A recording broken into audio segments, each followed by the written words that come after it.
All right, what's going on, everybody? It's your boy Akeem, and welcome to this vlog. Here to give you a 2017 college football preview on the Iowa State Cyclones. Last season, the team went 3-9 overall. As usual, what we expect from the Cyclones, not looking too good, not playing well in the Big 12 conference. They have a couple of decent seasons, but the majority of the time, very disappointing, very disappointing. Now they're head by head coach Matt Campbell, who is entering his second season. This could be his last, probably next year. Could be his last year. No disrespect, I'm just calling what it is. They're actually led by quarterback Jacob Park, who did have 1,700 yards passing last season, just under 18.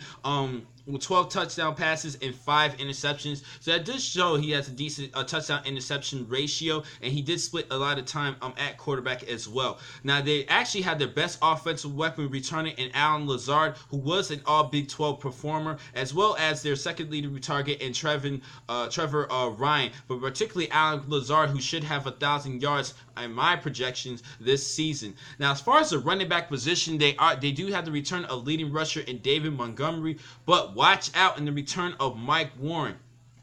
Now, he actually had to deal with injuries a little bit last season with an ankle, and he actually lost his starting job from David Montgomery. But he was the Big 12 newcomer of the year a couple of years ago when he rushed for over 1,300 yards on the ground. I think he can be the better running back and try to rebound this year, but it does look like that David Montgomery will be the starting running back at the beginning of the season.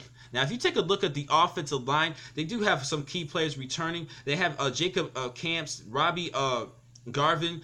They actually have a couple other players that you need to look at in Bryce Meeker and Julian Good Jones. Now, as far as the tight end position, let's look at Chase Allen. I think he should get more targets this upcoming season. Now, if you take a look at the defense, now over the years, they did have a couple of great linebackers coming out of Iowa State, A.J. Klein in particular a couple of years ago. Now, the linebacker core, they actually led by, they have Willie Harvey as well as Joel Lanning. You look at the defensive line, J.D. Waniger is one of the top players as well as Vernell Trent. Then if you look at the defensive backs, the one key player who is returning in Brian Peavy. Now it's time for me to take a look at their schedule.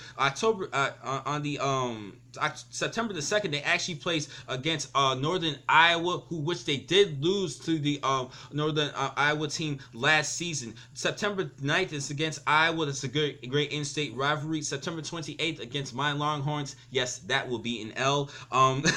October 7th against OU. October 21st against Texas Tech. October 28th against TCU. And then at the end of the season against the Baylor Bears, at wrapping things up.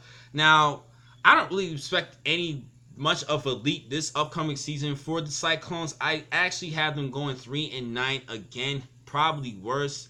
I just don't really have too much faith in this team, particularly in the defensive unit. But Allen Lazard is a great prospect for me to look at as far as the receiving core for the next year's NFL draft. Now, the next time I'm going to catch you guys will be in just a couple of minutes. I have 4 more blogs for today. Thank you for watching this vlog. I'm your man, Akeem McCall. Be easy.